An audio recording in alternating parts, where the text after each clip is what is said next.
In 1919, he hit 29 home runs and was sold to the New York Yankees. A three-run home run for Buffington. The Yankees now lead it by a score of 3-2. Bill Lee is now going over to a couple of the Yankees, and there they go again. Hits it to deep left. That might send the Yankees to the World Series. Varitek and A-Rod going at it. Roberts is going. Posada's throw. Roberts safe. And what can I say? Just tip my hat and call the Yankees my daddies.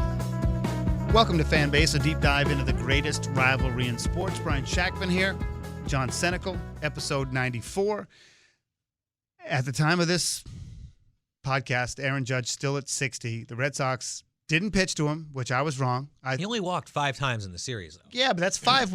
I mean, we were putting it at 10 at the beginning, my son and I. Yeah, right? well, he walked 3 times in the first opening game. Yeah, but kind of after that, he didn't. He got into a couple, but you think? Well, I think that one deep out to center was a home run in 13 parks, according to the statisticians. He hit it or something. The bottom line is statisticians, whatever the people the Statcasters, whoever they are. The Sox did not put up a fight against the Yankees, which we can talk about. How the Sox season. Nobody cares. By the way, nobody cares.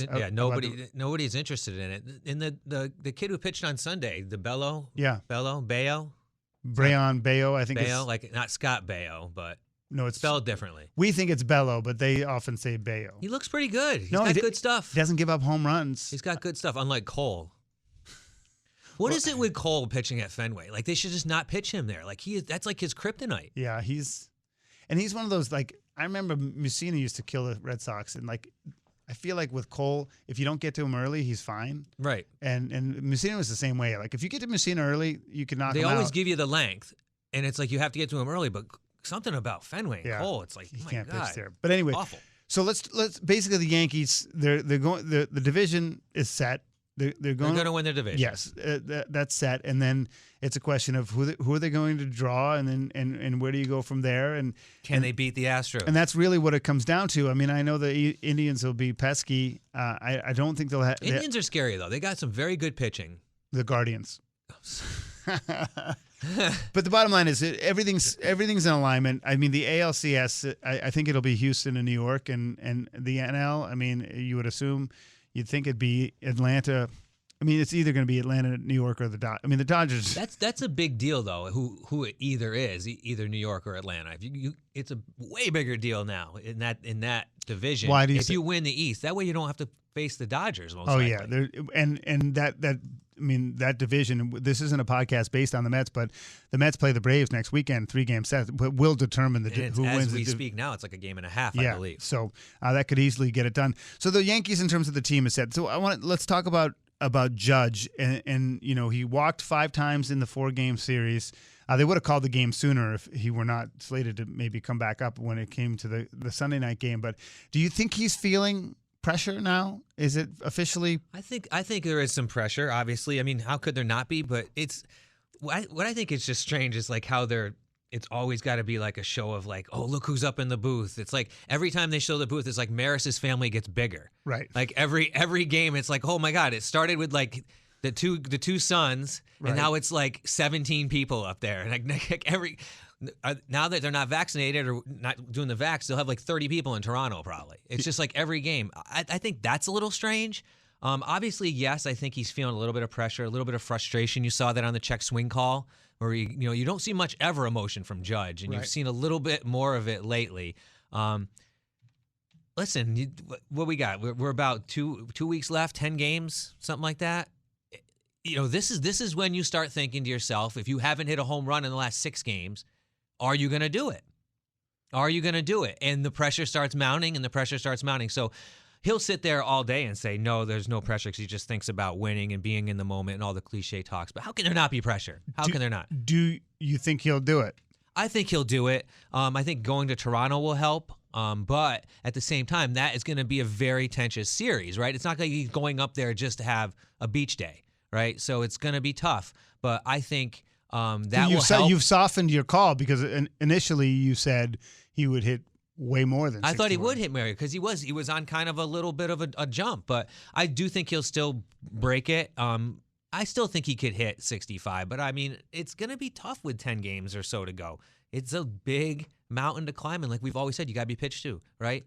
Right. And also, you would think that if it weren't for this, Aaron Boone would probably rest him a couple days. Yeah, he's not going to get rested. Right. But the point is, like, if you get the division clinched and you can't change what the playoffs are, you would rest him if he wasn't chasing history. I don't know if DHing him helps him. He looked like the pitcher that was going to throw in a no-hitter last night. Like nobody wanted to be around him. He just looked weird in the dugout sitting there, seeing him. Yeah, I think and I was saying this to Matt Royce, who produces this, who's been on the podcast many times.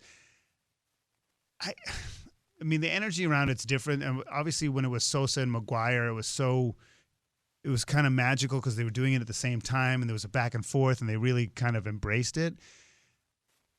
I think he probably wants to break it, but I don't get the sense that he's embracing it. Like, I don't think that there's a fun. It's not fun. He's not having fun doing this. You're not seeing the. He's not a fun guy anyway. Right, exactly. Like you compared him to Jeter. He's kind of boring and pedestrian. But like, listen, when you had two guys going at it with McGuire and Sosa, those guys were playing each other. They were playing against each other. They were hugging each other and meeting each other at the plate. Now that I look back on it, right. That's what I'm saying. It's like sleazy looking back on it now, right? Yeah. It's like.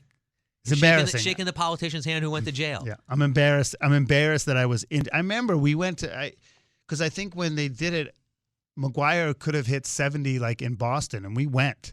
We got tickets, and you couldn't. The secondary market for that game was insane. It was not. Well, that was bringing baseball back. We all know that. I mean, but that was such a different feel. I don't think you can compare the two. I just don't think you can because it was two people. It was just two people. And I wouldn't even. I mean, we stayed on football the whole night last night. So I mean, even in a dog of a game, and so the energy definitely is different. But I do want to point out. So I don't want to transition from Judge. And he is still leading, barely by the an average for the Triple Crown. So I think. Listen, I think he's going to hit more than 61, and I think he'll probably win the Triple Crown. But he won't win the MVP. No, he will. I mean, good. You finally you're saying no. it? I mean, I think. Listen, I think Otani, in terms of all-around baseball, I don't know how somebody who can pitch that way and hit that way isn't the best all-around player in baseball because he does everything.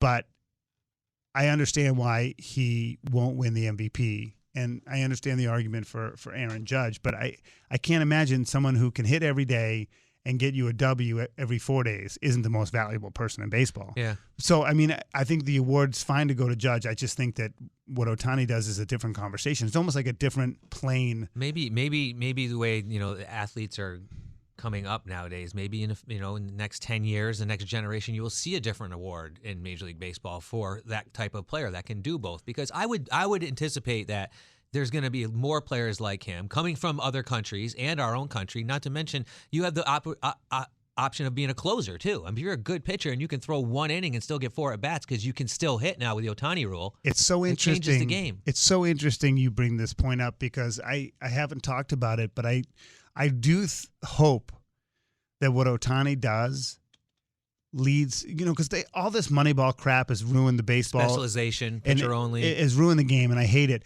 But I would love it if people got behind not making these kids at 18 commit one to the other. Younger than 18. I would love to. Well, you got a guy signing out of high school who's a huge hitter, and he's also the number 1 pitcher on his high school team. But now he's just going to be a pitcher in college. So that's why I say 18, because that's, when they get drafted out of high school, there's very few kids in high school who don't pitch and hit.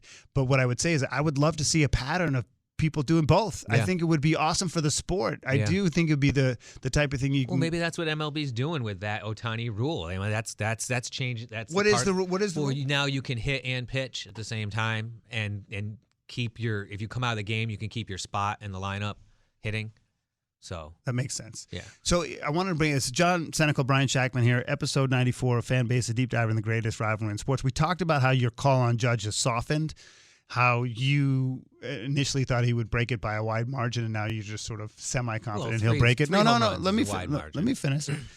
But when it came to Albert Pujols, you kind of made the call, and we want to go in the Wayback Machine. I think is back in April. Yeah, April 25th, I believe, episode 73. When he was, what was he at, like 680 or something like that? 681. I mean, remember the season started a week and a half late, like 7 days late. So this is right after like the first or second week of the season. And So he's back with the Cardinals, obviously. So this is the deal. So obviously Pujols had that 2 home run game the other day and got to 700. Let's go back and listen to our conversation about it back in April. And the other thing that's crazy about this list, the top 3, with Pujols being the active leader with 3,308, Pujols has got 681 home runs, dude. Yeah. It's crazy. Like, if you look at his numbers, if you can't tell me and argue for him being like the top 3 right-handed hitters ever in baseball, top 5 for sure, look at his numbers, dude. And I think it's absolutely insane. He's been so pedestrian like the last 5 years, and you don't notice it. Forget you about don't it. notice it. But I mean, his prime years, and again, like there's questions over his cleanliness, but never been implicated. He's going to hit 700 home runs. You think he'll get 700? Yes, he hit 38 2 years ago. I don't know. I think that was last year. I think he hit 38. I don't know. 2 years ago, whatever. But let's go back to 3,000 hits. He'll get 700. All right, fine. You get credit. Good for you. I got to brush up on my when he hit 40 home runs or whatever. I was off by that, but I think he hit like 40 like 4 years before that. So he hit the last. I have it right here in terms of home runs. He hit the last time he hit 40 was in 2015. Yeah, he hit 40. So that was like 6 years early. And then he followed that up with 31, 23, 19, 23. No, 22 years, right? 6. He hit 6 home runs in a shortened season in 2020, and then in 2021 he hit total of 17. So coming into this season at 681, that was a tall order for him to hit 700. I didn't think he'd do it. He needed the at-bats, right? He needed the at-bats. The DH helped. Yes. But listen, he had a 22-year career, right? Do you think anybody else is going to do that? So this is what I did in advance of this conversation. I have the list of active home run leaders. You pulled the list. All right. Yes. Trout's got to be up there, right? Trout is 5. He's 30 years old. He's at 347. Okay, so he plays 10 more years at 35 home runs a year. There's no way he's going to play at that Exactly. pace. That's what I'm saying. Because he won't be healthy. You need to hit 35 home runs a year for a 20-year career to do that. So let's tick it down a little bit. So we have Pujols at 700, Miguel Cabrera at 506. Retiring. Yep, so he's done. Nelson Cruz at 459. Roided. But there's no chance if he's at 459. There's no chance. He's 41 years old. Stanton, Giancarlo Stanton at 375 at the age of 32. There's no. He won't play past his Yankee contract. When is that done? 2027. So that's 5 years. It seems so far away. He might not make the end of that contract. Yeah, in my opinion. So just health wise, I don't root against anyone's health. And then you have Trout at 5 at 347. So he's the first one in conversation. Correct. But still, I mean, I would say that based on that back condition and all that other stuff, and like COVID killed it. That hurt him. That hurt him a good chunk. So he'd have to hit 350. He'd have to hit 35 home runs for 10 years. And he's at what this year? I'm guessing he's at like 30, low 30s. 35 probably. He's right at 35, I bet. He went on that tear where he hit like 8 home runs in a week. Well, let's just do a quick. So we make sure we have the stats properly. I'll tell you that in terms of his home runs, he's at 37. 37. So he's on pace. So he has to do exactly what he's done this year for the next 10 years. That's pretty amazing. And then you go down the list. Joey Votto at 6. He's done. Cano, he's done. Longoria doesn't hit home runs anymore. He's at 329. He's 36 years old. Then you get Justin Upton, 34 years old. Goldschmidt, who's great. He's 34. Arenado's at 299. But the thing is, Arenado is 31 years old. So let's talk this. Who would you think would have a shot of guys that are really young, like the Sotos or the Guerreros? Okay, so to go down that risk curve, boy, I don't. Or put Devers in that conversation. He doesn't hit enough home runs. Well, he's 25. He's more likely to be, Soto's 23. 3,000 hits. Those guys. Soto's got probably what, like 160, something like that, 150 home runs. I'm trying to find him. I mean, I see. But I'm going by his age, right? I'm thinking his age. No, I get it. Like if a guy's got 150 at the age of 25, then you'd be into it. I mean, I don't see any of those guys. I would say Soto's got to be close to $150 in home runs. That's fine. That would be my guess. Juan Soto. I don't see. I can't tell you it'll never happen again, but I don't see it. I don't see it happening. I just don't. I don't see. So Soto has, in terms of home runs, 124. Yeah, and he's at 26 this year. There's no way. There's no way. I don't think he's a high enough average home run hitter. Now, if he would have went to the Yankees and batted a lefty, he might have a shot there in the Yankee Stadium. But still, but even still, he's hit. I mean, He's got.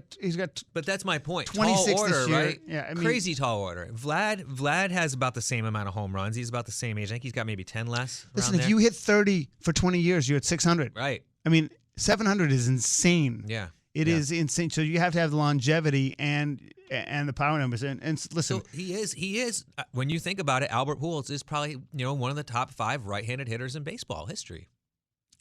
it just seems so weird that he's cranking them out. I have to tell you, I'm not making any claims or making any accusations. I just find it to be. And the strange. guy who got his home run ball didn't give it back to Albert. He's got it. So who knows? Maybe Albert will get it eventually. But the guy got it authenticated, and he's sitting Between on that it. and Judge, I mean, we asked this before, but what would you do? Keep it. What? Oh, give it back or keep it? I mean, I'd want to get something for it, right? I mean, if anybody who catches it's going to get something, right? So you got to capitalize on it somehow. But you wouldn't authenticate it, keep it, and then auction it off. I think something like a 62 home run ball or a 700 is auctionable. I don't think necessarily Judge's 60th home run. Would you keep it to auction it? That's what I'm asking. Would you say the Yankees gave you the requisite crap, signed this and signed that? I'm going to say, given where I am, if I did that right now in the state where my life is right now with kids going to college and all that stuff, You'd I think hold I'd out. keep it and I would hold out and sell it. Even if you because take- you know you're going to get at least a couple $100,000 for it. You're going to take a crap ton of heat from the public. You don't care. People have been hating you forever. Man, I've been wearing that Yankees stuff and getting People dogged been on hate- for years. Yeah, people been what's a little bit more, I don't know what I would do. I don't know. I feel like the auction market is a risk because it could end up being not worth that much. So I would probably try But to. I think it's the home run though. Like the kid that got Judge's 60th. He got his picture. He got some autograph material. Like that's a life, memory, and you got some cool stuff. But it's also not a home run that's super significant, right? Right. So that might be all you're gonna get. If 62 is the only one that matters in my opinion. 62, and then if 700 is just a benchmark for someone. But American League home run record is a huge deal. I mean, the Hall of Fame would want that ball. The Hall of Fame would pay you for that ball. He's John Senecal. I'm Brian Shackman. You've been listening to Fanbase, a deep dive into the greatest rivalry in sports.